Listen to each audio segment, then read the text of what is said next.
No sé. Ara. Sí. Ara. Ara. Vale, empezamos. Vale, bueno, la charla de hoy será en castellano, como habitualmente cuando hago yo las charlas. Ara estaven parlant en català, bueno, a la presentació, però bueno, yo voy a seguir en castellano. Bueno, ya os hemos explicado un poco el motivo por el que nos encontramos hoy, que es hacer esta charla pues para profesionales y también para familias.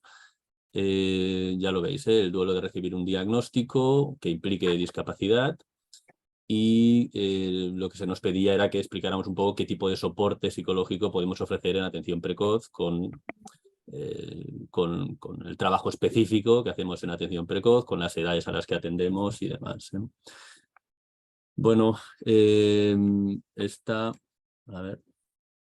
es una charla que damos. Bueno, nosotros somos el CDIAP del Maresma, formamos parte de la Fundación Maresma, de la que participamos pues, varios servicios, y digamos que este tipo de charlas tienen que ver también con el convenio y con el acuerdo que tenemos con el Ayuntamiento de Masnou para de vez en cuando por hacer charlas que impliquen una ayuda a la comunidad.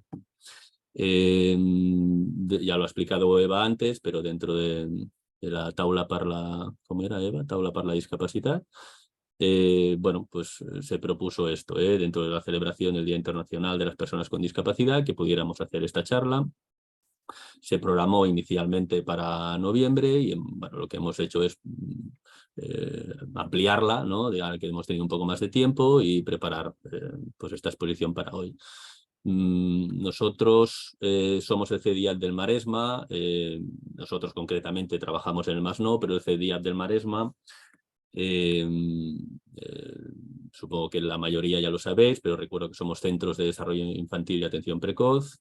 Somos una red que tiene representación por toda Cataluña, también en España, pero digamos una red pública de asistencia por toda Cataluña. Y nosotros somos el CDIAP del Maresma, y como la comarca en la que atendemos es tan alargada, pues tenemos 3 sedes: Masnou, Mataró, que sería la casa madre, y Arenys de Mar.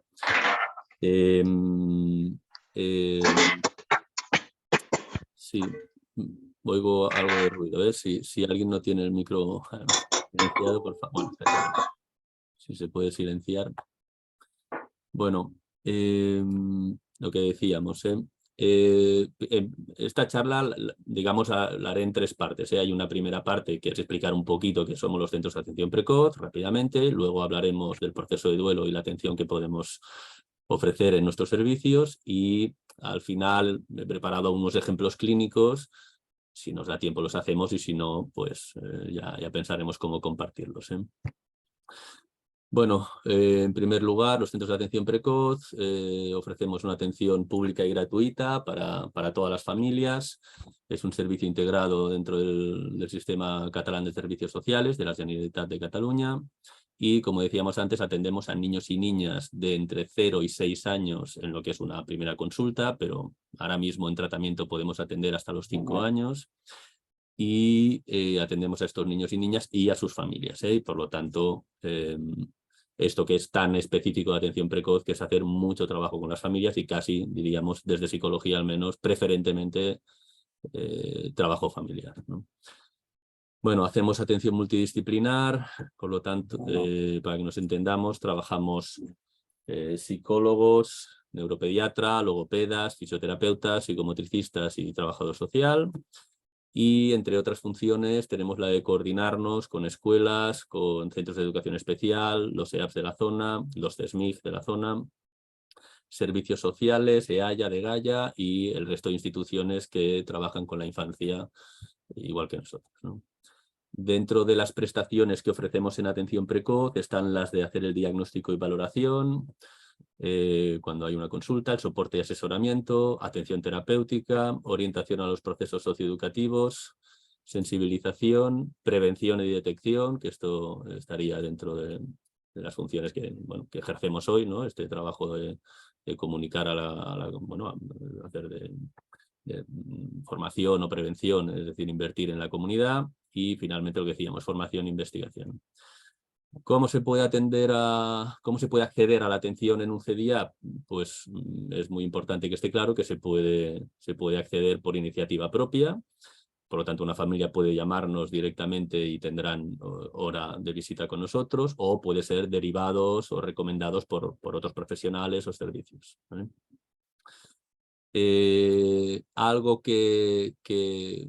bueno, que tiene que ver con el tema que vamos a tratar hoy es que bueno, tenemos una función emocionalmente central de recibir el motivo de consulta inicial y dar un primer diagnóstico. Es decir, en estas edades lo normal es que trabajemos con niños y niñas que no han tenido un diagnóstico previo, ¿eh? Esto es lo más habitual, y por lo tanto acompañamos a las familias no solo en el impacto del diagnóstico y el proceso de duelo asociado a veces, sino pues también acompañamos a las familias en los primeros esfuerzos para organizarse a través de los servicios, los tratamientos, las ayudas. Y añadiríamos, lo digo porque hoy que hablamos de discapacidad, tendremos que hablar también pues, de las ayudas disponibles y el reconocimiento de discapacidad a través del CAD, del certificado de discapacidad. Tenemos una función muy importante que es informar, ¿eh? Ya que tenemos tiempo, pues dedicamos tiempo a informar a las familias de las ayudas que tienen disponibles, ¿no? Por poner el ejemplo, pues el certificado de discapacidad que decíamos, becas para tratamiento, carnet de familia numerosa, ley de dependencia, ayudas locales o municipales y, por ejemplo, asociaciones, ¿no? Informar de qué asociaciones de tejido social, no hace falta que sean solo servicios públicos, pues que asociaciones trabajan en la zona, yo creo que también es una función muy importante que hacemos desde los CDIAPs, ¿no? Bueno, nada, entrando un poco en materia, lo que decíamos, lo que se nos ha propuesto es que podamos hablar de qué tipo de acompañamiento hacemos en el proceso de duelo y, a ver, aquí, lo que decíamos, en atención precoz y trabajo familiar, que por lo tanto estamos hablando de las edades específicas en las que atendemos. La atención al proceso de duelo, desde mi punto de vista, es una de las funciones terapéuticas más importantes que realizamos en atención precoz, y teniendo en cuenta las edades que atendemos, nuestro trabajo suele ser la de dar un primer diagnóstico, lo que decíamos antes.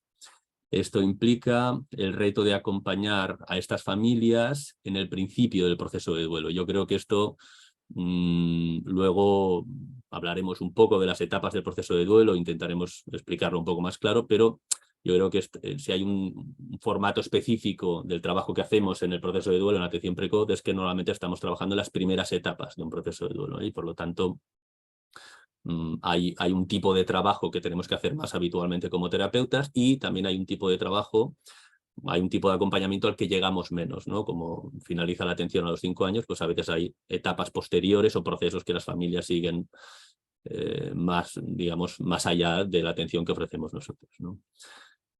Y lo que decíamos, ¿no? Las familias procesan el duelo, procesan las pérdidas, igual que lo hacemos las personas, como podemos, ¿vale?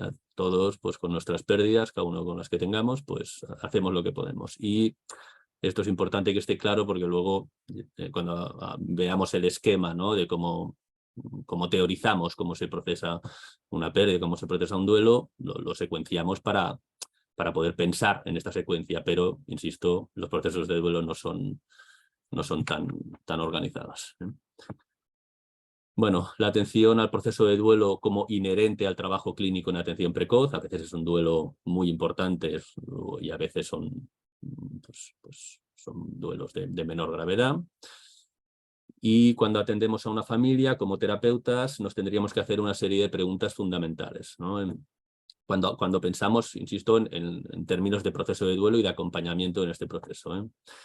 Una primera pregunta sería en qué etapa del proceso de duelo se encuentra una familia, y esto tendríamos que pensarlo desde el punto de vista del grupo, y también tendríamos que pensarlo en la medida que podamos individualmente, es decir, cada progenitor, los hermanos, depende de qué edades tengan los hermanos y demás, ¿eh? según el curso temporal del proceso de duelo, es decir, a medida que vamos trabajando con estas familias, según qué curso siga este proceso de duelo. Una pregunta que nos tendríamos que hacer es qué información nos da acerca del proceso de duelo actual y qué aproximaciones pronósticas podemos hacer respecto a la evolución de este. Es decir, aunque muchas veces no podemos acompañar a una familia hasta el final, ¿no?, de un proceso de duelo, sí que podemos, digamos, hacer aproximaciones pronósticas, podemos pensar cómo puede avanzar este proceso de duelo en función de este curso inicial, ¿eh?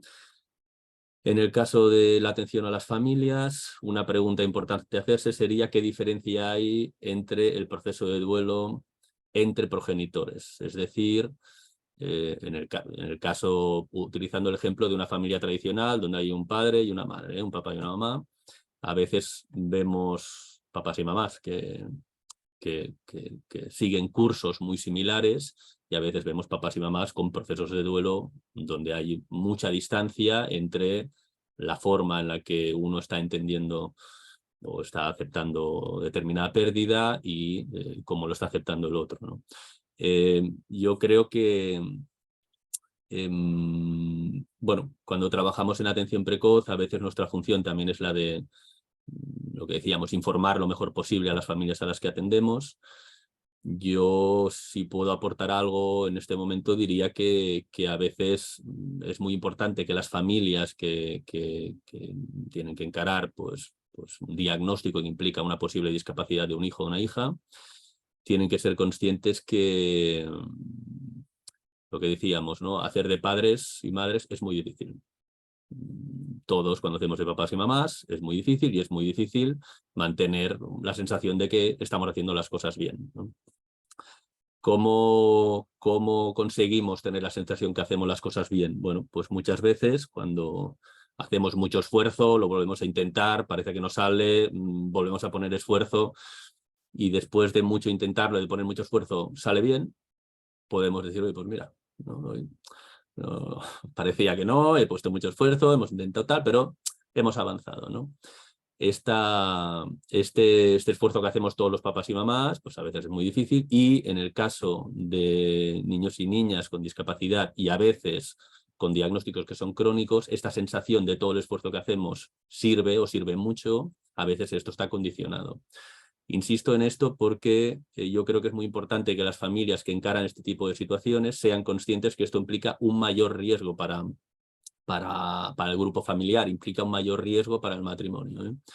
Mayor riesgo no quiere decir que vaya a ir bien o vaya a ir mal, quiere decir que así es más difícil, ¿eh? Y por lo tanto yo quería como mínimo señalar aquí en lo que vemos en nuestra experiencia clínica, ¿eh? Que en estas situaciones hay veces que es muy difícil conseguir mantener el esfuerzo en todas las áreas cuando las familias se ocupan de situaciones pues a veces tan difíciles, ¿eh? Bueno, en cualquier caso, otra pregunta importante a hacerse sería qué explicación se da a los hermanos y hermanas en función de la edad cronológica de estos. Y yo creo que muchas veces una función que tenemos en atención precoz es intentar dar herramientas a estos papás y mamás de qué explicaciones les pueden dar pues, a un hermano o una hermana mayor, cómo entender la situación de ese hermano o esa hermana más pequeño que tiene pues, un diagnóstico o tiene una discapacidad. Desde el CDIAP del Maresma, y esto lo podéis encontrar en nuestra web, pues hemos elaborado entre todos los terapeutas un documento, no sé si vamos ya por las 120 páginas, pero donde hay un montón de cuentos infantiles donde se tratan diversos temas, entre otros este, ¿eh? Y por lo tanto, digamos, lo pongo como ejemplo de algo que intentamos ofrecer a las familias, ¿eh? No solo intentar dar buenas explicaciones y buena orientación, sino también con qué herramientas pueden intentar dar buenas explicaciones a estos hermanos y hermanas, ¿eh? Bueno, finalmente, bueno, yo añadía este punto, idealmente teniendo formación en personalidad y psicopatología de adultos, pues nos tendríamos que preguntar qué estilo de personalidad tienen los progenitores y qué tendencias sanas o defensivas tienen para que esto nos ayude a contextualizar su estilo de proceso de duelo, ¿eh? Pues insisto, hablaremos de las etapas del proceso de duelo, pero luego depende de las características de cada persona, los procesos de duelo tienen más un estilo u otro, ¿eh? Y esto es importante que lo entendamos así, ¿eh? Entonces, Bueno, hablando un poquito seguro que todos ya tenéis una idea, pero hablando en términos genéricos de qué entendemos por un proceso de duelo. Proceso de duelo cuando hay una pérdida importante. La literatura clínica nos da un abanico temporal para las grandes pérdidas, y esto es importante que lo señalemos así, no todo son grandes pérdidas en la vida, por suerte. Nos da un periodo, un abanico temporal de entre 2 a 5 años en lo que consideraríamos un proceso de duelo dentro de la normalidad. Esto es muy importante que los profesionales lo tengamos claro, pero es todavía más importante que las familias lo tengan claro, porque, digamos, el escenario más habitual es papás o mamás que se pedirían tener una situación ya aceptada o ya superada cuando, digamos, las personas necesitamos mucho tiempo para organizarnos y para reorganizarnos, y por lo tanto que los terapeutas podamos transmitir esta tranquilidad, ¿no? Esta idea del trabajo que viene por delante, yo creo que es importante para que las personas no se den prisas, ¿no? En este sentido. El proceso de duelo como un reto universal, las grandes pérdidas forman parte de la vida de todos nosotros, de modo que los grandes procesos de duelo tienen un carácter universal, ¿no? En este reto estamos todos, ¿no? Y luego, pues yo señalaría esto, ¿no? Pérdidas vitales, es decir, por muy exitoso que sea un proceso de duelo, hay pérdidas que nos van a acompañar toda la vida. Y eso no quiere decir que sean pérdidas no superadas, quiere decir que son pérdidas que van a contextualizar y condicionar nuestras nuevas experiencias. Y, digamos, esto yo creo que también es importante que los terapeutas se lo podamos reconocer a las familias, que haya pérdidas que se puedan vivir, pues bueno, pues no como... o sea, que no entendamos el sentimiento de pérdida como un sentimiento patológico. Esto es lo que quiero decir, que hay pérdidas que duelen a lo largo de la vida y con las que las personas aprendemos a convivir y aprendemos a organizarnos. Este es el objetivo real, ¿no? Entonces, hablando de las fases del proceso de duelo, lo que decíamos, yo os señalo, seguro que ya las tenéis muy vistas, pero lo que decíamos, empezando desde abajo, como lo veis, hay 5 etapas, hay unas 5 primeras etapas que sería el curso del proceso de duelo y otras 2 finales que serían digamos, la oportunidad o el desarrollo que pueden permitir los procesos de duelo. Entonces, empezando por abajo, lo que decíamos, hay una primera etapa clásicamente definida en el proceso de duelo, que es la negación. La negación es el no aceptar la realidad de la pérdida. Y esto lo podemos ver en formatos muy distintos según cómo sea cada pérdida. Esta etapa implica sentimiento de irrealidad o incredulidad. Aquí apunto esta hipótesis evolutiva. Luego insistiré en este tema, pero la hipótesis evolutiva es una nomenclatura en la que trato de expresar esta idea que yo creo que es específica, no es exclusiva de atención precoz, pero yo creo que forma parte de los procesos de atención precoz, que es la hipótesis evolutiva. Es decir, mira, hay un hijo o una hija, se pide consulta, se da un diagnóstico, puede implicar discapacidad o no, pero siempre existe esta duda evolutiva, ¿no? Bueno, a lo mejor es un niño, todavía es pequeño, se desarrollará más, ¿no? O mejorará con el tiempo. Insisto que esto no es exclusivo de la atención precoz, esto lo podemos ver cuando trabajamos con infancia, en la adolescencia, en vida adulta, pero es mucho más evidente en atención precoz. Esta hipótesis evolutiva como una forma de negar la realidad de unas dificultades, como una forma de negar, en el ejemplo que hablamos hoy de una discapacidad, esta es una hipótesis omnipresente cuando trabajamos en atención precoz, es decir, siempre existe esta hipótesis evolutiva, muchas veces también en los profesionales. Y luego, cuando hablábamos de la negación, pues hablábamos, bueno, esta es una nomenclatura también clásica, escenarios narcisistas de la parentalidad, es una forma que tenemos los psicólogos, digamos, de hacer referencia pues, a esto, cuando a veces hay vulnerabilidades en los progenitores o cuando es difícil poder asumir el sufrimiento o la situación en la que se encuentran, pues a veces lo que se hace es básicamente disociar y desplazar estos contenidos, ¿no? Esto como una forma, digamos, al final de disociar estos contenidos. Bueno, una segunda reacción habitual en los procesos de duelo, o habitual, digamos, universal, sería pues la reacción emocional. Después de una negación emocional, cuando se empieza a aceptar la pérdida, os lo señalo aquí en esta flecha, digamos, en el que estas fases vamos de mayor resistencia a la pérdida a menor resistencia a la pérdida.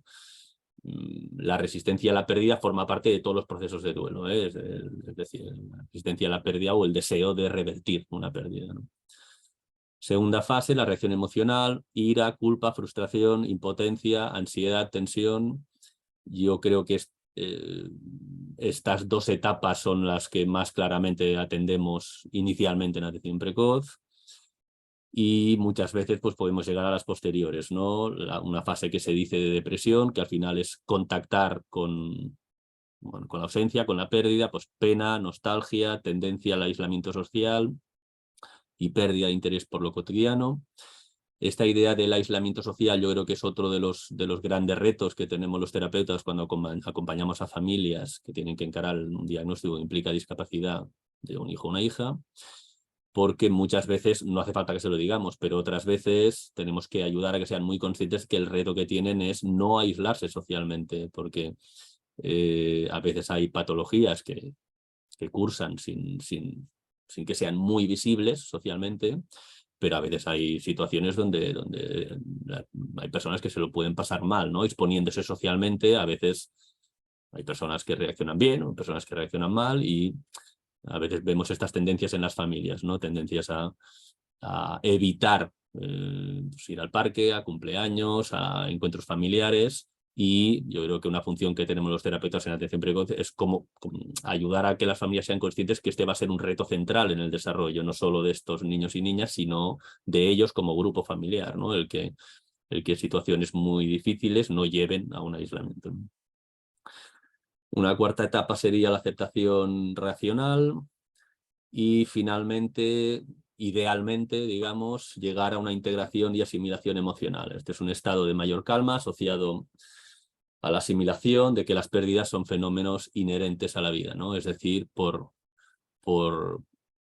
si tuviéramos que poner un ejemplo, esta sensación que tenemos todos cuando hemos perdido algo importante, hemos perdido a alguien importante en nuestra vida, decir, ¿y por qué yo? ¿O por qué nosotros?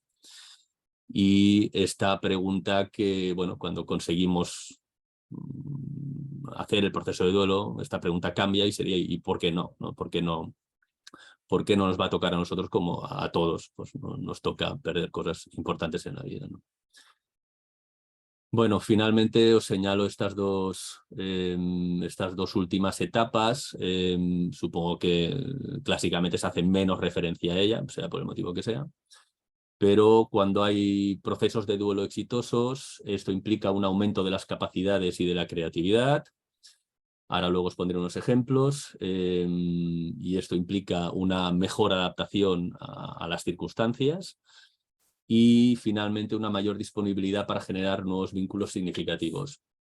Nosotros en atención precoz, ya digo, este es un escenario que vemos menos habitualmente, esto que es más las últimas etapas, ¿no? Pero os quería poner algunos ejemplos de hechos creativos, ¿no? Nosotros, os pongo 4 ejemplos, ¿eh?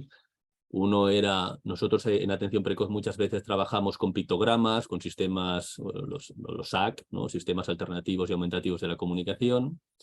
Y bueno, pues yo tengo el recuerdo de un papá que era diseñador gráfico y que cuando le dimos las instrucciones básicas de cómo tenía que hacer un calendario, que esto era, bueno, damos instrucciones muy básicas, bueno, construyó un super calendario con todas las herramientas que tenía como padre, con diseñador gráfico, y con esto no solo pudo acompañar mejor a su hija con una herramienta, bueno, era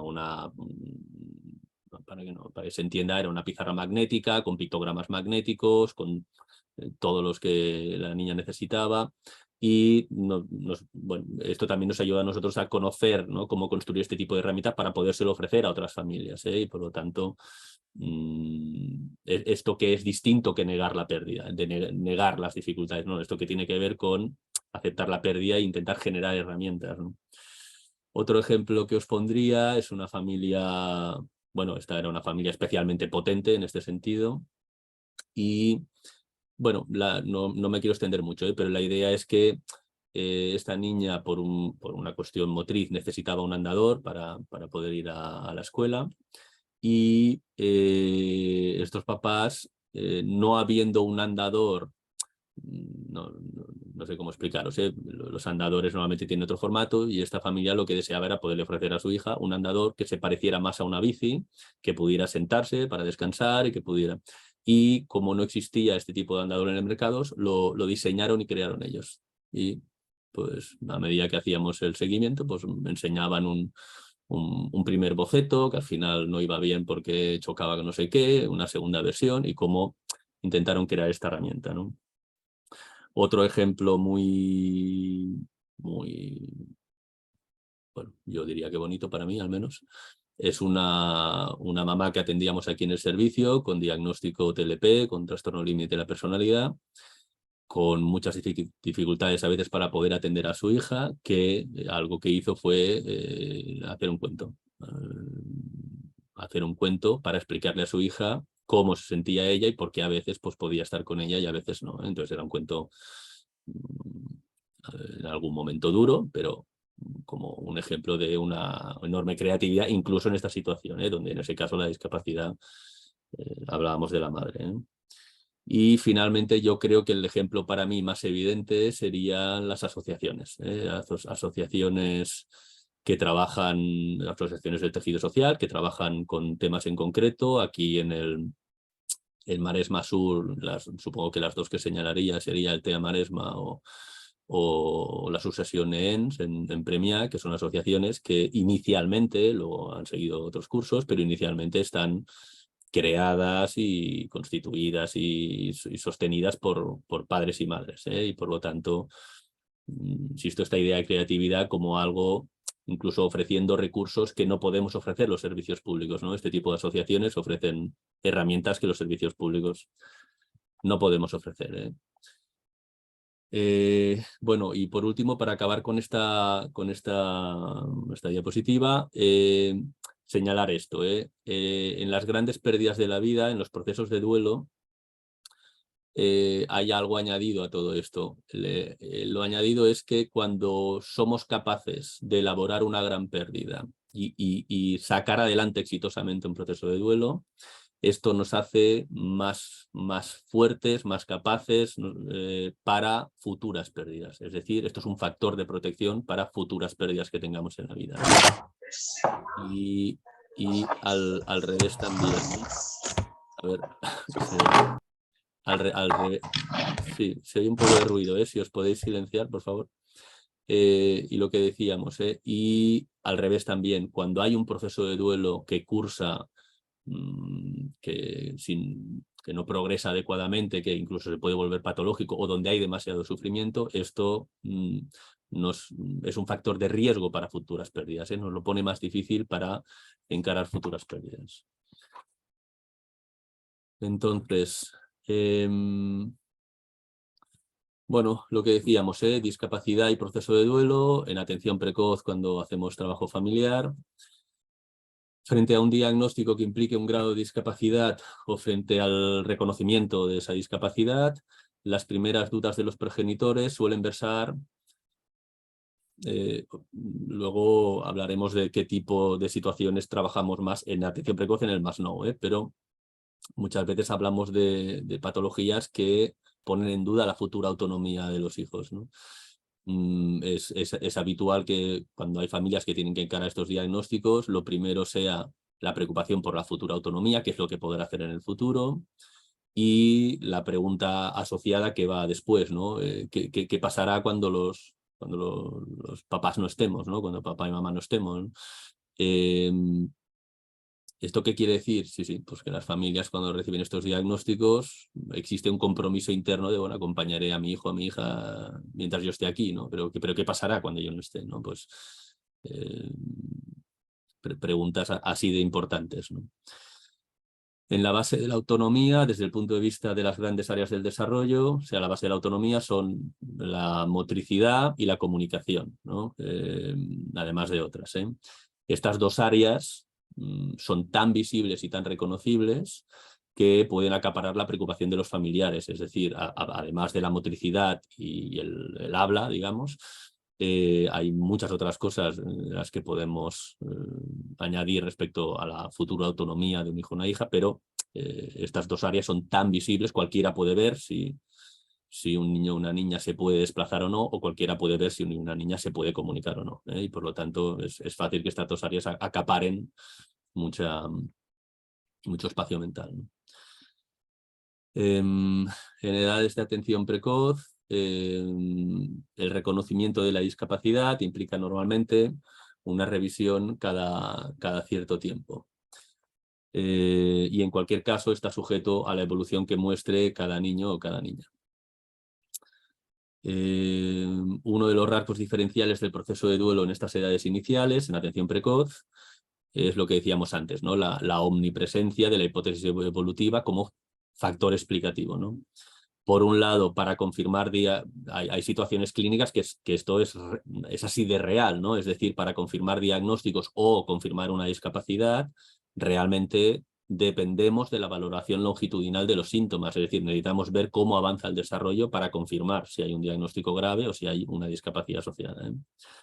Pero, por otro lado, pues lo que decíamos, la hipótesis evolutiva implica una enorme oportunidad defensiva, ¿no? Para negar las dificultades de un hijo o una hija, dificultades que hacen sufrir a los progenitores y por eso aparecen, ¿no? Este tipo bueno, la consistencia de estos sistemas defensivos. Bueno,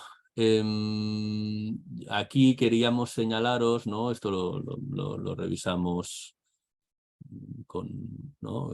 con coordinación del Masnou también, pero la idea es que os queríamos enseñar este esquema temporal, ¿no? Es decir, en términos reales, porque luego está lo que todos querríamos o cómo creemos que tendrían que ser las cosas, pero desde nuestra experiencia queríamos explicar en términos reales cómo funciona, cuál es el camino que lleva al reconocimiento administrativo de una discapacidad, ¿eh?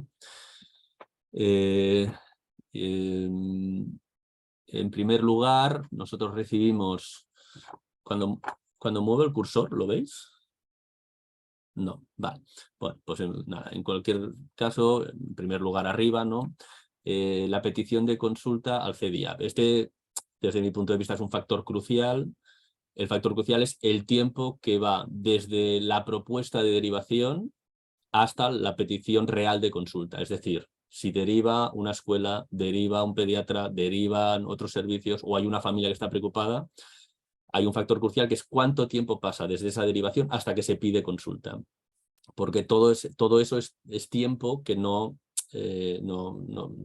solo no podemos atender, sino que no se puede avanzar en el reconocimiento. Sergi, perdona, diuen que sí que es veu el cursor, jo no el veig. ¿Así que se ve? Ah, vale.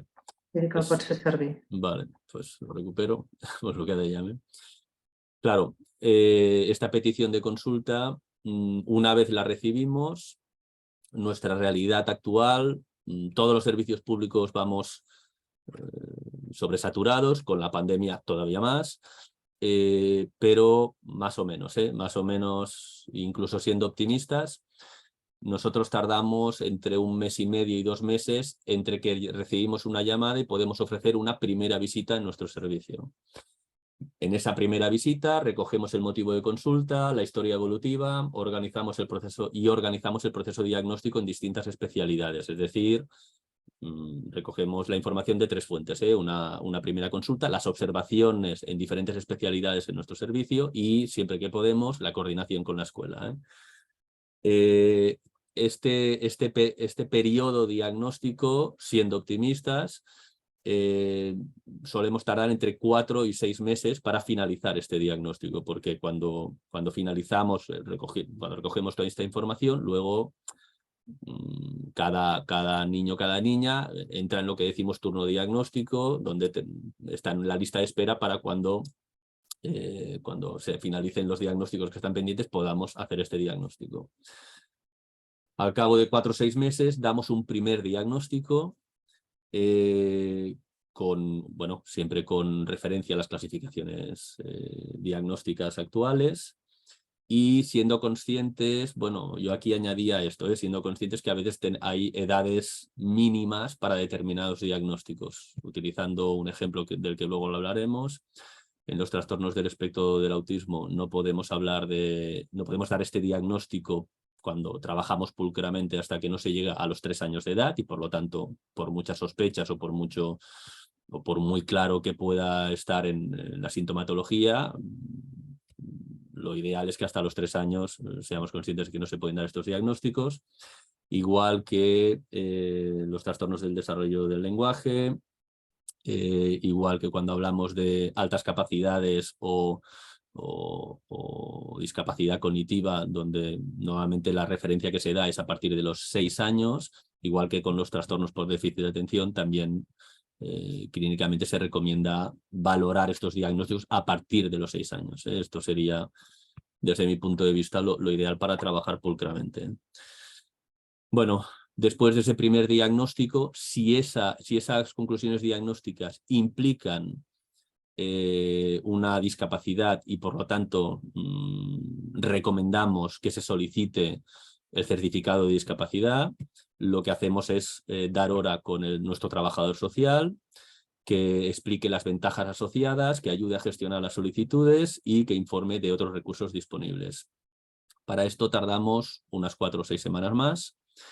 Y bueno, yo aquí supongo que me gustaría añadir que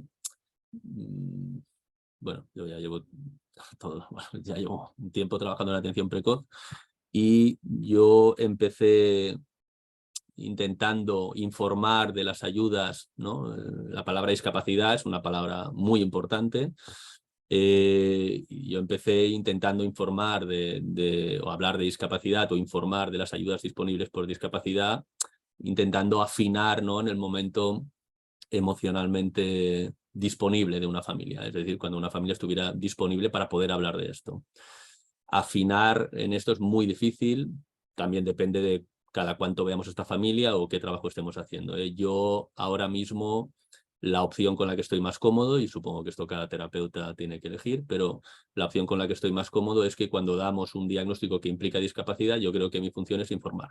Informar quiere decir que la familia tiene derecho, por supuesto, a no sé cómo decir, pues a no estar interesada en este tipo de ayudas, pero yo creo que nuestra función desde atención precoz es informar de las ayudas disponibles y luego que cada familia decida si esto es algo que quieren, si no, si están de acuerdo o no, pero la idea es esto, nadie está obligado a tener un certificado de discapacidad, pero tienen derecho a tenerlo, y si tienen derecho implica que, o mi opinión al menos sería que desde atención precoz tendríamos que informar claramente desde el principio de estas ayudas disponibles y haciéndolo de la forma más adecuada y, digamos, con el mayor cariño posible.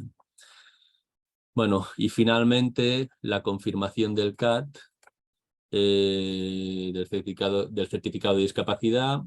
En mi experiencia, hasta antes de la pandemia, esto tardaba alrededor de 8 meses. Actualmente lo normal es que tarde al menos 1 año. Esto se recibe por correo postal, hasta donde yo sé, y donde viene el reconocimiento de un grado concreto de discapacidad. Bueno, ya lo veis, en este escenario estamos hablando que, teniendo en cuenta el momento en que se pide la consulta, insisto, sin tener en cuenta el tiempo que se ha tardado llegar a una primera consulta, el tiempo optimistamente cómo se puede llegar a tener un certificado de discapacidad es de al menos de 2 años. Y por lo tanto estamos hablando de un recorrido largo, un recorrido que tiene una magnitud que se acerca a las magnitudes de las que estábamos hablando del tiempo de los procesos de duelo. Bueno, En atención precoz, ¿no? En atención precoz, cuando hablamos del certificado de discapacidad por especialidades, es decir, cuáles son las situaciones reales, los diagnósticos reales con los que más habitualmente trabajamos en atención precoz que implican reconocimiento de discapacidad. En primer lugar, desde psicología y psicomotricidad, son disciplinas distintas, pero muchas veces atendemos a niños y niñas en situaciones similares. Digamos que el... Ay, no sé por qué no va esto. Hola. Lo que decíamos, los diagnósticos que más atendemos claramente desde psicología y psicomotricidad serían los trastornos del espectro del autismo. Son las situaciones clínicas donde más claramente se cursan peticiones de reconocimiento de discapacidad. Luego también trabajamos, no tan habitualmente, pero también trabajamos con niños y niñas que tienen síndromes genéticos o con niños y niñas que tienen alteraciones neurológicas o metabólicas. Desde logopedia, bueno, todo esto fue una encuesta que fuimos haciendo, ¿no? en el equipo de Masnou. Entiendo que sería ampliable al CEDIAP del Maresma, pero en cualquier caso, lo que decíamos, las situaciones que implican más fácilmente reconocimiento de discapacidad serían los trastornos del desarrollo del lenguaje, que sería lo más habitual, y luego también pues, se trabaja con alteraciones sensoriales auditivas, de percepción, con disartrias. Las disartrias serían trastornos del habla debidos a una alteración neuromotora de los órganos que intervienen en la expresión verbal. Y por último, las disglosias. Las disglosias son trastornos del habla generados por una alteración anatómica o fisiológica de los órganos articulatorios. Seguro que una logopeda lo puede explicar mucho mejor, pero hacemos esta referencia. Y luego, bueno, quizás la disciplina donde supongo que se trabaja más habitualmente en estas situaciones, en fisioterapia, donde trabajan habitualmente con síndromes genéticos, con parálisis cerebrales, y menos habitualmente con malformaciones o con alteraciones sensoriales, auditivas o visuales. ¿Vale? Bueno, hablando de los procesos de duelo, yo creo que nuestra función también es hablar de los procesos de duelo patológico, es decir, las situaciones donde hay repercusión clínica, es decir, cuando los procesos de duelo no avanzan bien, esto tiene consecuencias clínicas, consecuencias en distintas áreas de la vida, por lo tanto. Y lo que decíamos, cuando los procesos de duelo se vuelven patológicos, hay un enorme protagonismo del sufrimiento y un deterioro de las capacidades y la disponibilidad emocional. Os pongo varios ejemplos, varias situaciones. El duelo crónico, en primer lugar, duración excesiva, nunca llega a una conclusión satisfactoria, la persona es muy consciente de que no consigue acabarlo, esto es un escenario supongo que menos habitual en atención precoz. Un duelo desautorizado, se experimenta una pérdida que no puede ser reconocida o expresada abiertamente ante la sociedad, se ocultan por miedo a sufrir discriminación, desprecio, humillación o vergüenza. El tercero sería, yo creo que el duelo que vemos, yo creo que más habitualmente en atención precoz, que sería cuando hablamos de procesos de duelo que tienen connotaciones patológicas, digo, pero duelos pospuestos, ¿no? Una reacción emocional insuficiente en el momento de la pérdida, por falta de apoyo social o por la necesidad de ser fuerte por alguien más o por algo, o a sentirse abrumado por las cantidades de pérdidas, ¿no? En un momento del futuro se puede experimentar el duelo y los síntomas pueden ser desproporcionados con respecto a la pérdida real, ¿no? ¿Esto dónde lo vemos habitualmente? Bueno, pues lo vemos habitualmente, os pongo un ejemplo, podríamos poner otros, pero a veces cuando nace un hijo o una hija, rápidamente aparecen síntomas graves, pueden ser de distinto tipo, y en ese momento, ¿qué es lo que vemos? Pues papás y mamás que en ese momento no se pueden permitir, tienen que hacer tanto esfuerzo y tienen que organizarse con tanta ayuda que en ese momento no pueden permitirse dolerse, deprimirse, aislarse, en ese momento toca luchar, que digamos, ¿no? Cuando vemos un proceso de duelo pospuesto, cuando quizás incluso años después la situación de este hijo, esta hija mejora o se estabiliza o ya no es tan necesario este esfuerzo inicial, entonces es cuando aparece, de repente vemos papás y mamás que pues, se deprimen. Se deprimen no quiere decir una depresión clínica, quiero decir que, bueno, que en ese momento aparecen las consecuencias del proceso de duelo, cuando ya hay más espacio, más estabilidad como para que aparezca este proceso de duelo que sea pospuesto para una etapa posterior. Y señalaba este cuarto proceso de duelo patológico, el duelo enmascarado. La persona experimenta síntomas y conductas que le causan dificultades, pero no se dan cuenta ni reconocen que están relacionados con la pérdida, ¿no? Pueden aparecer como síntomas físicos, enfermedades psicosomáticas o conductas desadaptativas como depresión inexplicable, hiperactividad, etc. Y luego otras categorías que no describo más, pero bueno, duelo exagerado, duelo ausente, duelo complicado, bueno, hay varias definiciones. Bueno, que decíamos, habíamos preparado unos ejemplos clínicos, Eva, no sé cómo veos, no sé, por cómo vamos de tiempo, no sé si hacemos algún ejemplo o... No, Santi. Ara, jo crec que sí. Sí. Em sentiu? Sí. Sí. Si anem una mica al gra, els podem fer, jo crec. Sí, vale. Vale, pues hagamos esto, como ejemplos clínicos, lo dicho, estos son ejemplos hipotéticos, ¿vale? No es la historia clínica de ningún usuario, son ejemplos hipotéticos, pero que representan experiencias asistenciales habituales en atención precoz. Yo aquí os pongo ejemplos de mi trabajo. Yo soy Sergio Martín, soy uno de los psicólogos del equipo de aquí del Masnou, entonces, bueno, pues como tal, digamos, con los que más trabajo es con niños y niñas que tienen diagnóstico de TEA, trastorno del espectro del autismo.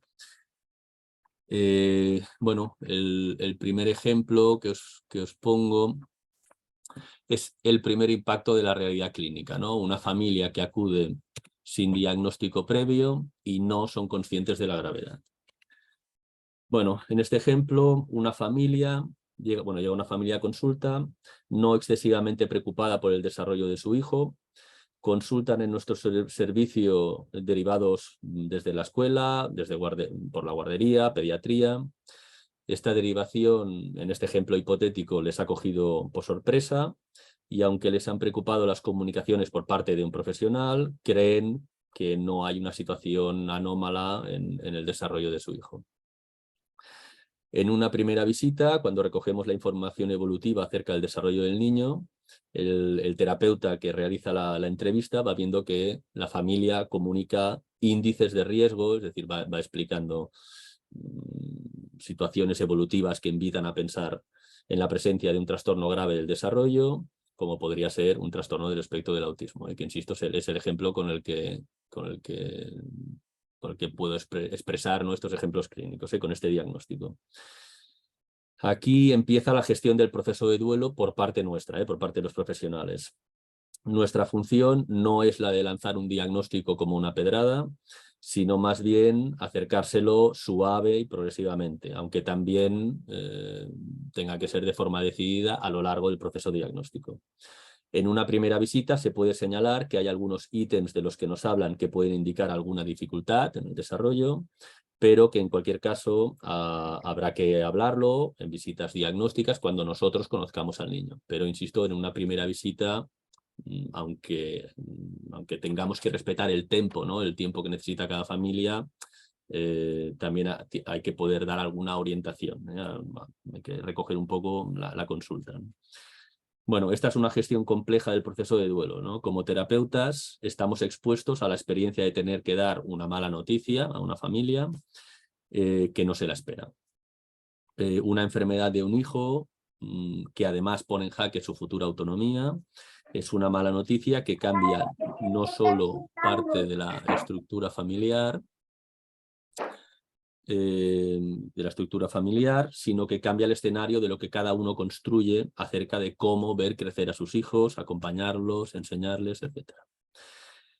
A medida que avanzan las visitas diagnósticas, las comunicaciones por parte de los terapeutas suelen ser cada vez más explícitas, acerca de las dificultades evolutivas que muestra el niño, y en este sentido damos tiempo a la familia para ir digiriendo nuestras comunicaciones poco a poco.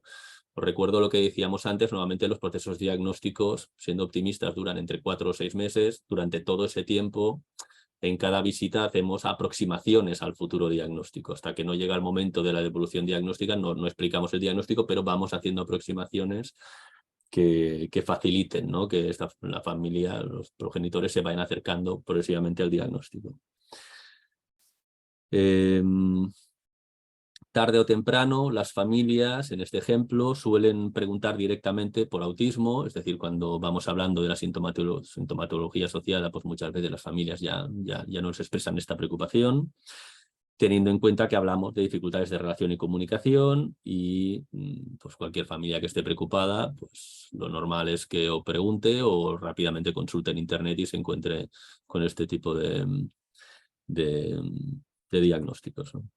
Bueno, si la familia no lo comunica por sí sola, tratamos de ir dando aproximaciones claras antes de llegar al día de la evolución diagnóstica, donde explicitamos el diagnóstico de trastorno del espectro autista, y donde idealmente lo que hacemos es no solo dar un diagnóstico, sino rápidamente, y en esto también es el momento en el que estamos en el CDI en Maresma, rápidamente entregar un informe diagnóstico donde venga explicado todo, muy bien explicado, hablemos de lo que hablemos en la devolución diagnóstica, y sobre todo en diagnósticos que implican un posible reconocimiento de discapacidad, que ese informe esté disponible lo antes posible para todo lo que tenga que ver con la comunicación con la escuela y demás, pero sobre todo para que ese diagnóstico es clave para recibir determinadas ayudas, y por lo tanto esto sería una gestión fundamental, ¿no?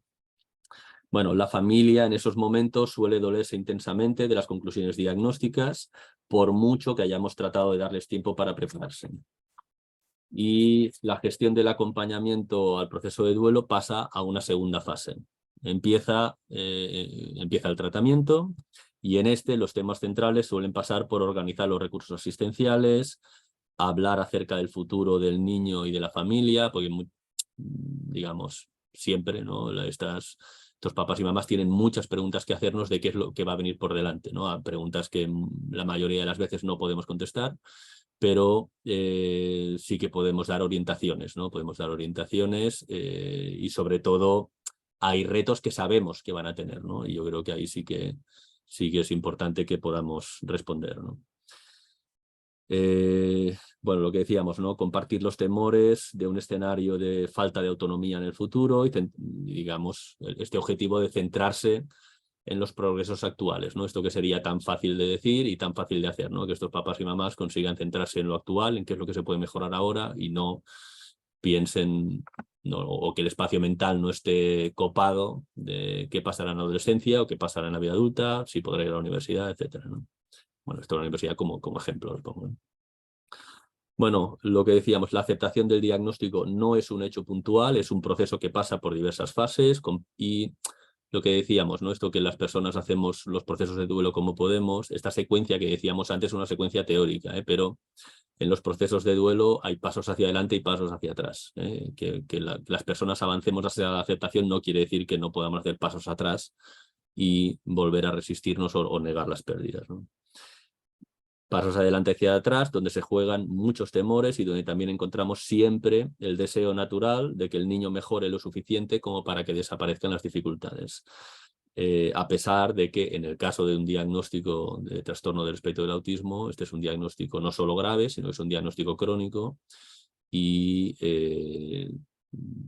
por lo tanto hemos de tratar de comunicarlo así a las familias. Este sería uno de los objetivos. Bueno, paso al segundo ejemplo. Eva, si veieu que anem justos de temps a més, pues m'ho dius, y ya digo, es un poco solo como ilustración, En el segundo ejemplo clínico, esta idea del diagnóstico como protección. Una familia es consciente de los síntomas que tiene el hijo y de la gravedad, y acude a consulta buscando respuestas, ¿no? Bueno, en este ejemplo, una familia acude a nuestro servicio, derivada pues, por algún otro servicio o por iniciativa propia. Han visto que hay cosas que no avanzaban bien en el desarrollo de su hijo, y muchas veces es la madre quien se ha ido dando cuenta de que algo pasaba.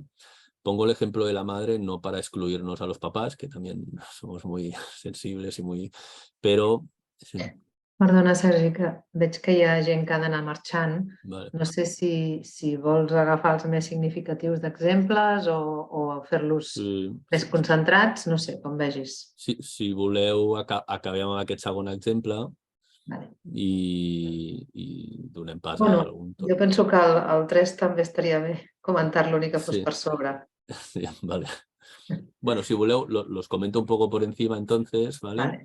A ver, la idea del diagnóstico como protección es estas situaciones donde la familia ya es consciente de las dificultades de un niño, un hijo o una hija, y esto que a veces nos comentan las familias, ¿no? La idea del diagnóstico como protección también quiere decir el diagnóstico como organizador, es decir, hay veces que hay familias que tienen a un hijo muy reactivo o que se frustra con mucha facilidad, muy irritable, y aquí pueden entrar, digamos, lo que decíamos, ¿no? Aquí el enfado y la culpa pueden campar a sus anchas, ¿no? Pues cuando hay situaciones donde hay mucho sufrimiento, pues vemos a familias que a veces se sienten muy culpables de no conseguir, digamos, educar o contener adecuadamente a un hijo, cuando en realidad lo que hay es un diagnóstico clínico grave, como un trastorno del espectro del autismo, o a veces familias pues que acaban también a días pues, muy enfadados por el niño que no hace caso, etcétera. ¿Qué implica aquí cuando llega una consulta y por fin llega un diagnóstico? Pues un organizador. Un organizador quiere decir, por fin, una explicación de qué es lo que está pasando, el proceso de duelo asociado, porque estamos hablando de una patología grave, pero un organizador también quiere decir un organizador de qué es lo que hay que hacer a partir de aquí. Qué es lo que hay que hacer a nivel asistencial, a nivel de ayudas, qué tipo de recursos específicos hay que poner en juego y, por lo tanto, este ejemplo es sobre todo para marcar lo muy difícil que es a veces aguantar una etapa prediagnóstica, es decir, cuánto sufrimiento hay en una etapa prediagnóstica y lo importante que es un diagnóstico como organizador de un tratamiento, y aunque sean a veces tratamientos muy largos o muy difíciles, bueno, cómo nos permite organizarnos, ¿no? Nos permite saber qué está pasando y organizarnos a partir de aquí, ¿no? Bueno, para resumirlo, el ejemplo clínico, el ejemplo 4 es menos habitual, yo por eso digo, resumo el tercer ejemplo, que sería pues, esto a veces un poco dramático, ¿no? Que nos encontramos cuando se niegan las dificultades en situaciones en las que son evidentes estas dificultades. Es importante que entendamos que la negación es un sistema defensivo. Esto quiere decir que es un sistema a través del cual las personas intentamos no sufrir, ¿no? Negar las dificultades de un hijo o negar el sufrimiento de un hijo. Pero en el caso de la negación, este es un sistema defensivo que implica pérdidas importantes, ¿no? Si esta negación se lleva por delante los tratamientos clínicos o se lleva por delante las oportunidades que se les proponen a unas familias, sea desde el sistema educativo o sea desde la asistencia clínica, la negación puede tener consecuencias relevantes y por tanto, digamos, lo que los terapeutas no podemos pretender es cuando hay un sistema defensivo rocoso, por decirlo así, lo que no podemos hacer es extirpar un sistema defensivo y dejar a un padre o una madre expuestos sin el soporte adecuado, ¿no? Entonces la idea es cómo acompañar, ¿no? Es decir, que en este proceso de duelo o en estas tendencias a la negación, la idea es permitir la existencia de sistemas defensivos y sobre todo no olvidarnos que cuando existen tendencias a la negación, esto no es todo lo que existe. La mayor parte, bueno, todas las veces, pero la mayor parte de las veces con mucha evidencia, al lado de un papá o una mamá que tiende a negar dificultades graves, también hay un papá o una mamá muy preocupados que está buscando respuestas y que muchas veces necesitan aún más ayuda por nuestra parte. Esta sería la idea. Y luego, aunque sea rápidamente, pero el ejemplo clínico 4, esta gestión ansiosa o conductual, insisto, cuando hablamos de la idea de una enfermedad grave en un hijo o una hija, estos son escenarios muy, muy difíciles de sostener y a veces lo que vemos es pues muchas prisas por avanzar, por poner recursos, por llegar a los diagnósticos, confirmando diagnósticos incluso antes de que por edad cronológica esto sea viable. Y el escenario más habitual que vemos cuando trabajamos con trastornos del espectro del autismo, en estas tendencias un poco más ansiosas, es lo que diríamos una superpoblación de terapeutas, ¿no? Niños y niñas que tienen una superagenda de terapeutas en una edad o en un momento evolutivo donde no están disponibles realmente para asumir tanto trabajo, ¿no? Tanto trabajo terapéutico. Y esto, por un lado, es una opción que tienen las familias que los terapeutas hemos de respetar, pues solo faltaría, pues cada familia tiene que poder elegir cómo quiere acompañar a sus hijos en estas situaciones, pero por otro lado también hemos de poder orientar, ¿no? Hemos de poder dar alguna referencia teniendo en cuenta nuestra experiencia clínica y sobre todo orientar en base al niño, ¿no? Es decir, un niño con trastorno del espectro del autismo que tenga 3 años, pues como se puede entender, no tiene disponibilidad ni relacional ni de recursos como para asumir a veces tanto esfuerzo clínico, ¿no? Bueno, nada, por mi parte esto sería todo. Pasamos al turno de preguntas. Gracias por vuestra atención y por vuestra paciencia, supongo. Bueno, jo he fet una mica de recull de les preguntes que s'anaven fent. Algunes crec que han quedat contestades, que eren al principi, però bueno, ho llegeixo per si hi ha alguna cosa a afegir. Una pregunta deia: el retard maduratiu en nens i nenes petits, entre parèntesis 2-3 anys, es considera discapacitat quan parlem de discapacitat? Jo crec que això ja ho has explicat en la diapositiva aquella, però no sé. Bueno, no, sí, però per aclarir-ho, el diagnòstic de retard maduratiu és un diagnòstic que podem donar en atenció precoç, però no és susceptible de rebre certificat de discapacitat. Una altra cosa és que hi hagi associat, no? que hi hagi associada a una altra patologia o que aquest retard maduratiu, normalment els retards maduratius idealment és un diagnòstic que no podem sostenir més enllà dels 4 anys. Un nen amb retard maduratiu amb 2-3 anys, si no hi ha cap altra patologia de base, en teoria no seria susceptible de rebre un certificat de discapacitat, però bueno, tampoc sé si és la resposta que podem donar nosaltres. Si qualsevol persona té dubte ho pot consultar, però no, des de CDIAP no s'ofereix aquesta possibilitat. Ui, aquí us he perdut. Vale. Hi ha una altra que diu: perdona, ¿cuánto tiempo tarda para dar un diagnóstico? Que també ho has explicat. Sí, ho hem explicat abans, sí. Bueno, però per recordar-ho per això, el CDIAP entre 4 a 6 mesos, bueno, optimistament. I després, relacionat també amb això del temps, hi havia una altra pregunta que deia: donat aquest temps, ja no seria l'EAP qui s'hauria de fer càrrec? Diu això la pregunta. Jo no sé si es refereix a fer càrrec del diagnòstic o del cas. No, clar, jo suposo que deu dir del certificat de discapacitat. O sigui, la persona que fa aquesta consulta, l'EAP, suposo que ja ho sabeu, però per qui no ho sàpiga, l'EAP és l'equip d'assessorament psicopedagògic. Són psicopedagogs que van d'escola en escola i fan de suport a l'equip, al claustre, a les mestres, a l'equip directiu i de més, i són les persones que poden sol·licitar ajudes extres per a una escola quan hi ha un infant que ho necessita. L'EAP no pot fer diagnòstics, no té aquesta funció, això forma part de les funcions dels centres clínics, seria el CDIAP, el CESMIG, i l'EAP pot, per suposat, pot acompanyar una família a demanar el certificat de discapacitat i explicar com ho han de fer, però aquesta és una funció que també fem els CDIAPs, per suposat. De fet, és una de les funcions importants que fa el treballador social, d'ajudar moltes famílies a poder demanar aquestes ajudes i explicar quines són les avantatges associades, etc. Nosaltres sempre treballem de la mà de l'EAP i això no treu que hi hagi competències que tinguem les dues institucions. I una altra diu: quan els nens i nenes o les famílies ja per edat no poden ser atesos al CDIAP, a nivell públic on es deriven? I algú dels assistents ha contestat al CESMIC. Sí, bueno, això aprofito per comentar una mica, però jo us dono la meva opinió, però jo crec que a vegades en l'atenció precoç ens passa com els hi passa a les famílies, no? Que com que tenim una edat límit, és com si el desig que tinguéssim els terapeutes fos aprofitar el recurso terapèutic al màxim fins a l'últim dia, no?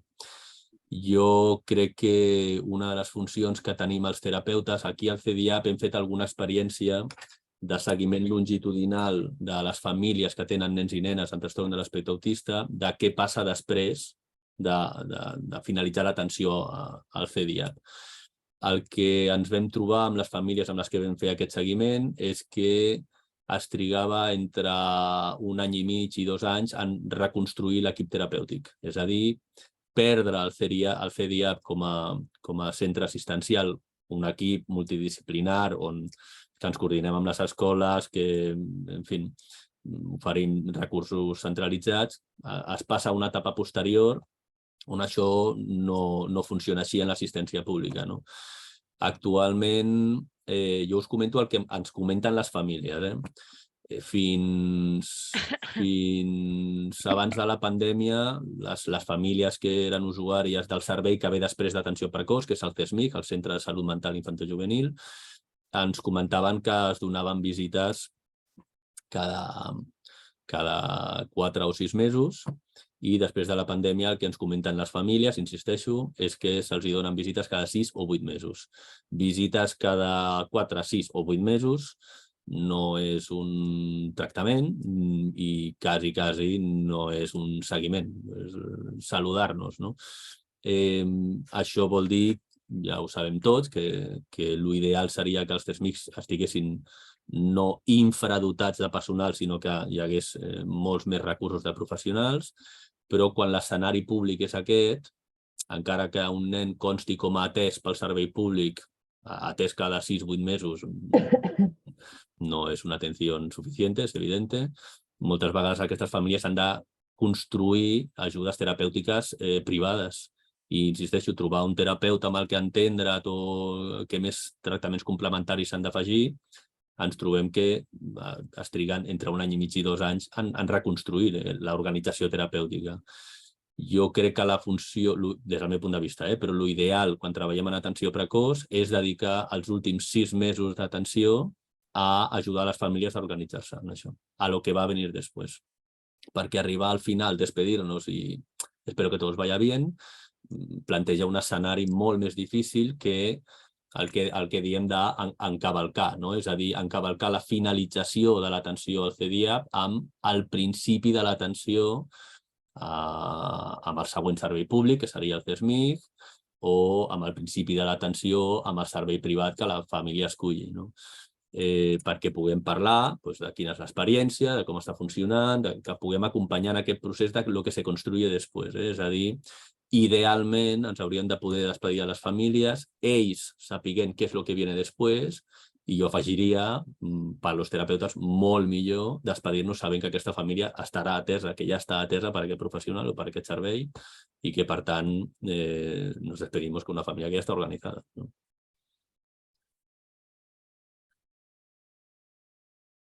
No, Eva, no et sentim. Perdoneu.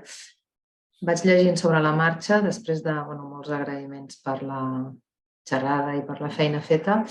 La Liana Musicant diu: què feu quan una família no col·labora per acompanyar el procés de dol? Bueno, sí, a veure, no col·labora... Clar, jo crec que no col·labora seria quan una família no està disponible per ser acompanyats en el procés de dol. Suposo que fa referència a això. Bueno, yo suposo que tots els terapeutes tenemos cada uno nuestro estilo, ¿no? La meva opinió seria que la funció dels terapeutes en aquestes situacions és estar disponibles. Si una família... A vegades hi ha famílies que d'una manera o d'una altra ens demanen no parlar del procés de dol, no aprofundir en la pèrdua, ens demanen fer tasca clínica, centrar-nos... Aquest tipus de peticions, siguin directes o indirectes, s'han de respectar, és a dir, això, esto es un tema más grueso, digamos, ¿no? Pero aquí es la diferència entre el deseo del terapeuta i la funció del terapeuta. És a dir, jo puc tenir el desig com a terapeuta d'acompanyar una família en el seu procés de dol, però per mucho deseo que jo tenga de ayudar, després hi ha d'haver quina és la nostra funció com a terapeuta. La nostra funció com a terapeuta a vegades és respectar que una família no quiera ser acompanyada en su proceso de duelo, i això és legítim, solo faltaria. La nostra funció és estar disponibles. Moltes vegades hi ha famílies que inicialment et demanen olvidarte del proceso de duelo y la pérdida y solo centrarnos en el niño y en el síntoma y qué estrategia podemos hacer en casa y demás. I aquestes famílies, al cap d'un temps, estan més disponibles per poder parlar de la pèrdua, de com se senten, de quines dificultats estan trobant, i per tant, insisteixo, jo crec que s'ha de respectar la decisió de cadascú, però l'ideal seria mantenir-se disponibles. Un altre, Natàlia Soler, diu com encarar amb una família la necessitat de visitar el CDIAP. Bueno, pues això, jo suposo que serà un professional d'un altre servei, suposo. Bueno, el que dèiem, això depèn de cada família. Hi ha famílies a les que se'ls explica bé què és un CDIAP i se'ls explica bé quin tipus de recursos són i què fem, i això permet, això es viu com un recurso, ¿no? Se vive con agradecimiento y un recurso disponible. Y a vegades hi ha famílies que jo diria que en la nostra experiència el més habitual és que aquest escenari se'l trobin mestres, no? Mestres que han de comunicar a una família una derivació. Moltes vegades aquesta derivació es fa de la mano de l'EAP, no? La mestra, acompanyada per la professional de l'EAP, explica a una família què els hi preocupa i per què recomanen la derivació. Clar, depèn de cada família, derivar al CDIAP és el que dèiem. Aquí és on entra en joc el procés de dol. Una derivació al CDIAP ja és posar sobre la taula una situació possiblement clínica. La idea de pèrdua, també ho diré d'aquesta manera, però la idea és que la idea de perdre un fill sa i tenir un fill que pot haver-hi una patologia associada, només aquesta por ja és una pèrdua associada, i per tant hi ha vegades que encarar aquestes derivacions és emocionalment molt intens. Jo, si pogués aportar alguna cosa, us diria que a vegades quan atenem en atenció precoç i proposem a les famílies una tasca clínica, a vegades també va bé recordar a aquestes famílies que en atenció precoç no només treballem amb nens i nenes que tenen un diagnòstic clínic o un diagnòstic clínic greu. En els CDIAPs també tenim una funció d'acompanyament a la criança i, per tant, moltes vegades treballem amb nens i nenes sans, però que tenen algun factor de risc associat o amb una situació familiar concreta, i on la nostra funció és acompanyar en aquestes situacions. Jo crec que existeixi aquesta idea del CDIAP no només com un centre clínic, sinó també com un servei d'acompanyament a la criança. Tots els papas i mames tenim molts dubtes en la criança, i en aquests primers anys encara més, que són anys donde cada pocos meses pasa algo nuevo. Sí, però a part, no sé si ho estaves dient, Sergi, però depèn de les fases que ens has explicat, no? Depèn de quines fases es trobi la família, podrà veure-ho més clar el fet d'anar a algun lloc a explicar què els passa o no, no? I a vegades potser hi haurà moments que no podrà ser. I el que realment necessitem en els CDIAPs és que les famílies vinguin motivades, perquè si és això que deia el Sergi, no? Si venen pensant que m'hi fan anar per alguna cosa o que no aconseguiré el que necessito, és difícil treballar. Hi havia més preguntes. Sara Seguer diu: bon dia, quan ens venen a consulta d'atenció primària i percebem que les famílies no han entès el diagnòstic del seu fill pel que heu explicat, com ens recomaneu que ho abordem els professionals, pediatres, infermeres? Com és millor que ens comportem? Gràcies. Bueno, hombre, pues bona pregunta. A veure, jo insisteixo, quan estem parlant d'un Pues es la diagnòstic... misma que he hecho yo. Madre mía. Hola? Bueno, hay alguien hablando. El que dèiem, a veure, aquesta idea de quan una família no ha entès bé el diagnòstic, yo la primera recomanación sería, cuando vayas al CDIAP, explícales que no has entendido bien el diagnóstico. Eso sería lo primero. Si no se me ha explicado bien, estupendo. Vamos a dedicar 45 minutos o los que hagan falta a explicar bien el diagnòstic. Jo afegiria que des del meu punt de vista això és un progrés. Ara mateix al CDIAP estem prioritzant que les famílies ràpidament tinguin un informe. Tinguin un informe vol dir que esté claramente escrito cuál es el diagnóstico y que esté claramente descrito quins són els símptomes que hem identificat. Aleshores, hi ha patologies que són més difícils d'entendre. En el cas del trastorn de l'espectre de l'autisme, jo vull recordar-vos que és una categoria diagnòstica que actualment no funciona bé. Actualment, dintre del trastorn de l'espectre autista s'han juntat 6 o 7 diagnòstics anteriors que ja no existeixen i és una categoria diagnòstica tan ampla que a vegades no ens serveix per explicar bé a una família què és el que està passant. Són situacions clíniques molt diferents.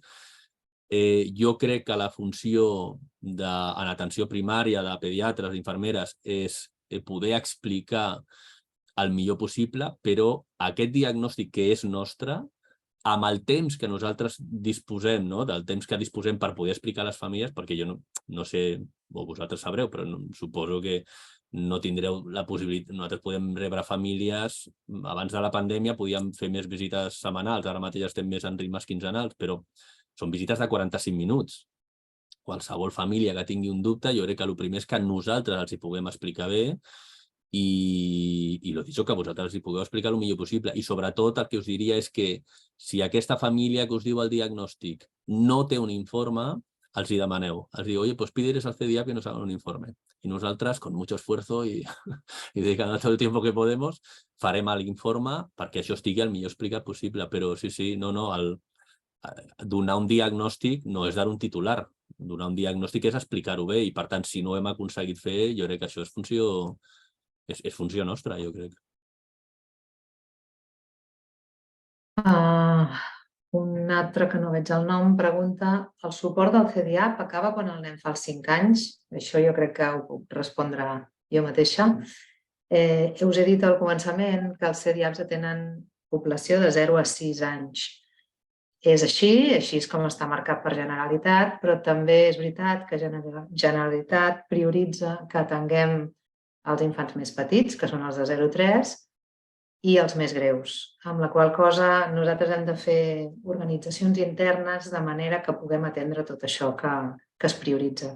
Per tant, ara mateix, internament, estem acabant els casos que no són greus i no són de 0 a 3 als 5 anys, que és l'edat aquesta que comentava el Sergi, que a vegades acompanyem en el pas cap a un altre servei, si és que hi és.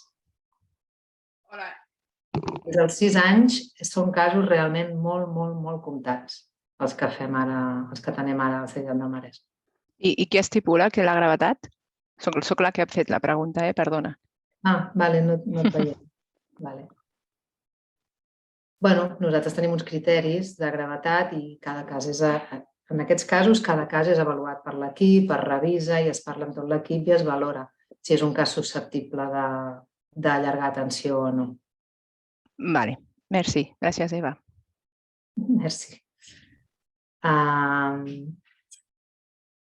Bueno, això no és una pregunta, és una frase que es llença, que tampoc veig el nom, que diu: el CESMIC no té els recursos necessaris per atendre TEA.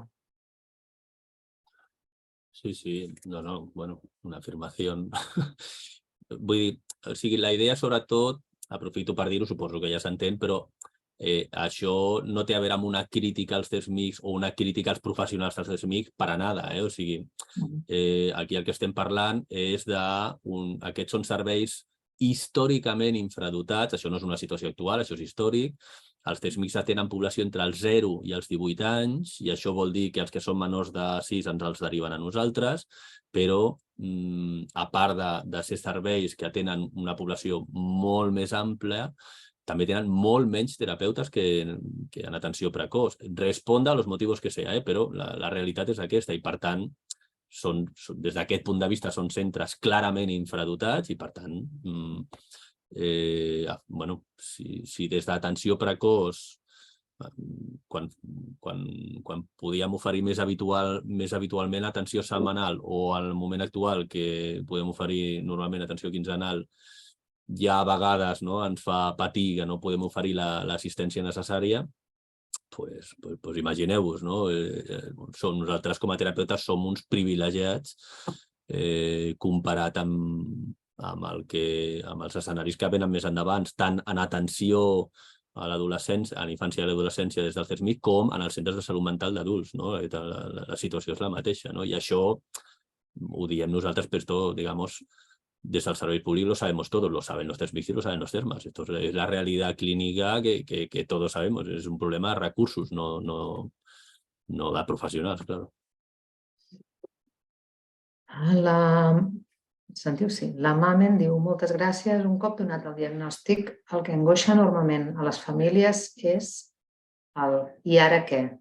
I aquí considero que manca molt d'acompanyament. Després del CDIAP, el buit i la desorganització genera malestar a les famílies i, en el meu cas, als mestres. En el meu cas, els mestres?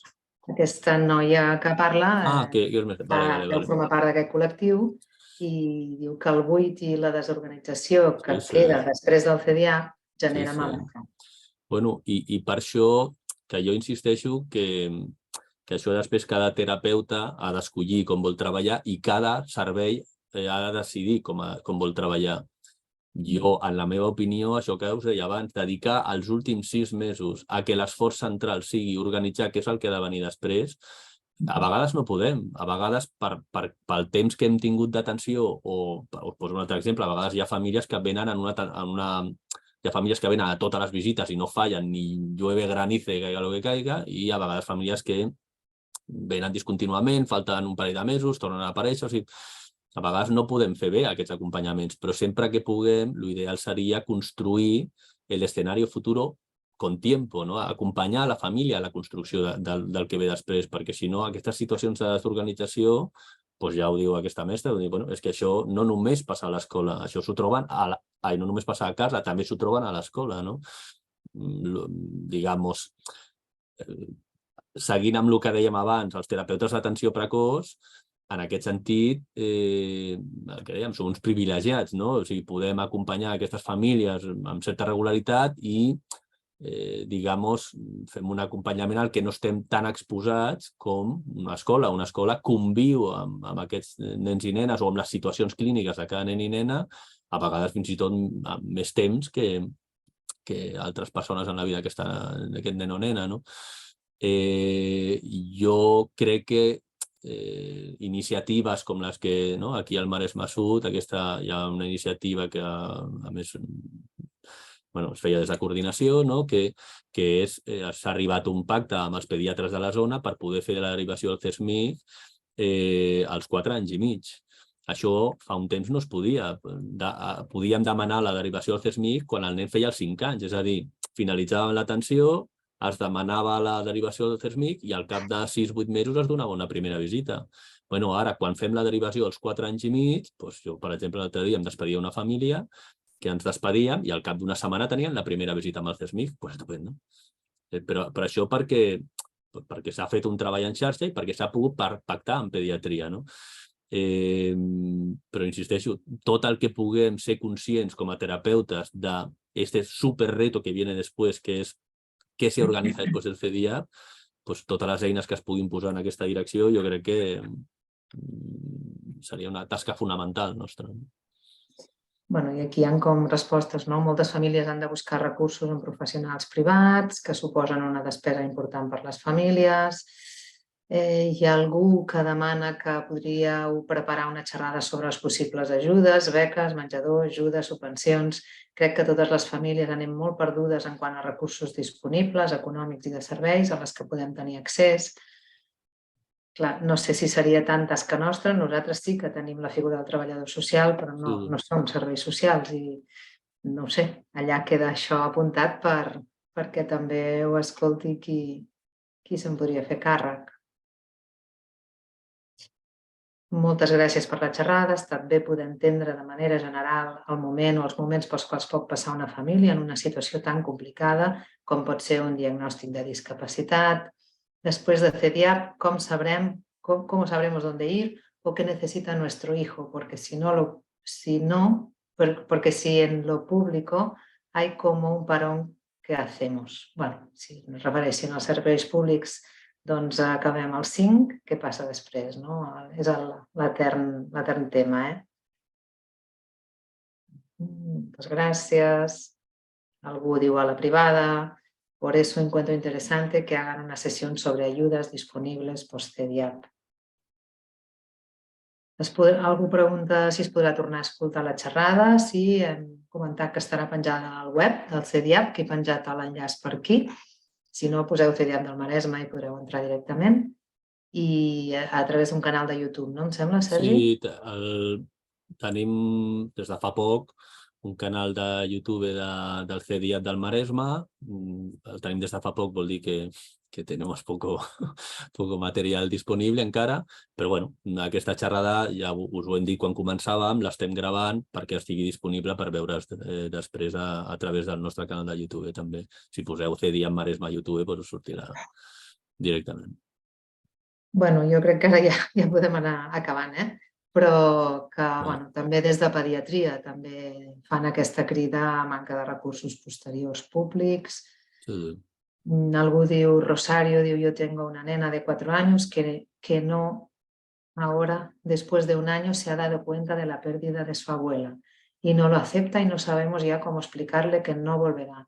Ella sigue pidiendo ir a verla, ya no sabemos cómo decirse. Sí. Bueno, anava a dir, perdona, Sergi, anava a dir, en casos d'aquests de famílies que no estigueu venint al CEDIAP, sapigueu que tenim un canal de consultes del CEDIAP online on preguntes com aquestes, si entren dintre de l'edat nostra d'atenció, doncs us en podem donar resposta, sense que hagueu de deixar dades ni res. Clar, això, aquest canal, o sigui, aquesta via de consulta online pel CEDIAP també és entrant a la web nostra, al CEDIAP del Maresme, i trobaran un enllaç per les consultes online i respondrà un terapeuta, o sigui, un dels terapeutes de l'equip respondrà aquesta pregunta. Jo, clar, respecte a com explicar a un nen o una nena d'aquestes edats la mort d'una àvia, crec que ha dit una àvia, no? En primer lloc, és molt important respectar l'estil familiar, perquè cada família, a part de temes de religió o d'ideologia, cada família té el seu estil de com comunicar això a un nen o una nena. Aquesta nena que està comunicant això està dient molt clarament que està iniciant un procés de dol i que s'està notant la pèrdua de l'àvia. Això vol dir que necessita poder compartir aquesta pèrdua. Aquesta nena ha perdut l'àvia, però una mare o un pare han perdut a la seva mare, no? Com compartir-ho, com explicar què significa la mort. En el tema de la mort és molt important que tinguem clar que els nens i nenes fins als 7 anys, més o menys, 7-8, no, per una qüestió d'evolució de les capacitats intel·lectuals, no poden entendre el concepte de mort com l'entenem els adults. Aleshores, en aquestes edats, la idea de mort s'aproxima més a una idea de separació, d'estar en otro lado, ¿no? Pues mira, ha muerto y tal, vale, pero ¿con quién está y qué come, no? O ¿dónde duerme? Pues ho dic perquè la idea de irreversibilitat de la muerte és un tema que necessita avançar-se en el desenvolupament per aproximar-se a aquesta idea adulta.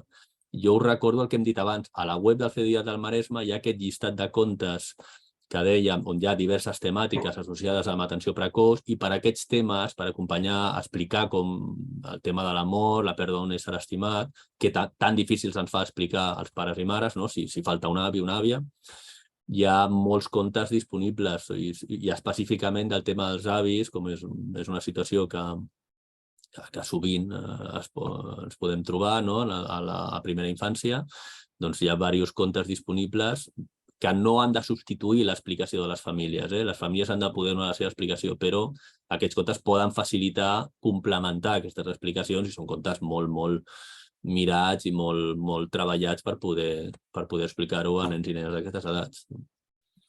Sí, anava a dir que al web també, per qui vulgui entrar una miqueta més en el tema, tenim algun article relacionat amb això també, no, Sergi? Un article que vas fer tu? Sí, jo vaig fer un article per la CEPIGNA, per la Societat Espanyola de Psiquiatria i de més, però, clar, aquest és un article potser una mica més per professionals, però sí que això que us deia de les etapes,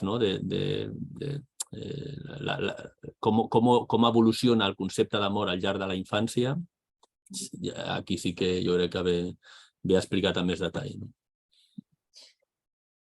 Mireu, doncs, d'aquella pregunta que parlàveu d'informació de prestacions i tal, la Marta Pinya d'Anexa Fundació, o la Marta, ens diu: nosaltres podríem fer la xerrada de prestacions, ho fem habitualment. Sí que en el cas que la munteu, doncs ens passeu la informació i us farem difusió. I tant. Fantàstic. A la pàgina web del Masnou trobareu la guia. La Mònica González, que està a l'Ajuntament, diu: a la pàgina web del Masnou trobareu la guia municipal del Masnou de recursos per a les persones amb discapacitat. I l'últim, jo diria, jo crec que ja no tenim més temps, també seria interessant conèixer les diferents figures que poden donar suport als nostres fills en etapa 0-6 a les escoles, perquè ningú ens informa d'això. Ens parlen d'EAP i altres sigles que no entenc. Tots són nomenclatures que... PT, AL, tots són nomenclatures que ningú ens explica quines figures són i quina funció tenen. Un missatge més cap a les escoles. Diu: hola, hace un tiempo, Pepi Carrasco, hola, hace un tiempo, escribí un correo para información como AFA para ver si hacéis charlas informativas en los colegios. Sería muy interesante. ¿Cómo ayudar a un niño? Sonia, ¿cómo ayudar a un niño con autismo que no procesa bien el hecho de irse de visita y no para quedarnos? No entiendo. ¿Cómo ayudar a un niño con autismo que no procesa bien el hecho de irse de visita y no para quedarnos? No sé. O sea, vale. A veure, jo crec que el que vol dir... Bueno, suposo que deies per acabar, vull acabar amb aquesta pregunta, aleshores, Eva?